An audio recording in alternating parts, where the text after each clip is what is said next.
മാനസാന്തത്തിന് വന്ദനം. ഇന്ന് ആഗസ്റ്റ് 15 ഞാൻ നമ്മുടെ സ്വാതന്ത്ര്യ 79ാം സ്വാതന്ത്ര്യദിനം ആഘോഷിക്കുകയാണല്ലോ. നമുക്കറിയാവുന്നതുപോലെ 1947 ആഗസ്റ്റ് 15 നമ്മുടെ രാജ്യം ബ്രിട്ടീഷ് ഭരണത്തിൽ നിന്ന് സ്വാതന്ത്ര്യം നേടി.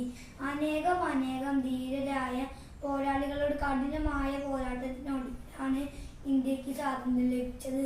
അനേകർ കഠിനമായി ഉപദ്രവിക്കപ്പെട്ടു, അനേകർ ജയിലിൽ അടയ്ക്കപ്പെട്ടു, അനേകം രക്തസാക്ഷികളായി. ബാപ്പുജി, നേതാജി, ചാച്ചാജി തുടങ്ങിയ അനേകം ധീര നേതാക്കന്മാർ ഈ സമരങ്ങൾ മുന്നിൽ നിന്ന് നയിച്ചു. ഈ ധീരമായ പോരാട്ടത്തിൽ പങ്കാളികളായി നിന്നവരെയും ജീവൻ ബലി അർപ്പിച്ചവരെയും സ്മരിക്കുവാനും ആദരിക്കുവാനും വേണ്ടിയാണ് നമ്മൾ സ്വാതന്ത്ര്യദിനം ആഘോഷിക്കുന്നത്. ഇന്ന് ലോകത്തിൽ ഒരു വൻ ശക്തിയായി ഇന്ത്യ മാറിയിരിക്കുന്നു. അതിന് പ്രയണിച്ചവരെ എല്ലാവരെയും ഈ സുദിനത്തിൽ നമുക്ക് സ്മരിക്കാം. ഇന്നും നമ്മുടെ രാജ്യം പലവിധമായ പ്രശ്നങ്ങളും വെല്ലുവിളികളും നേരിടുന്നുണ്ട്.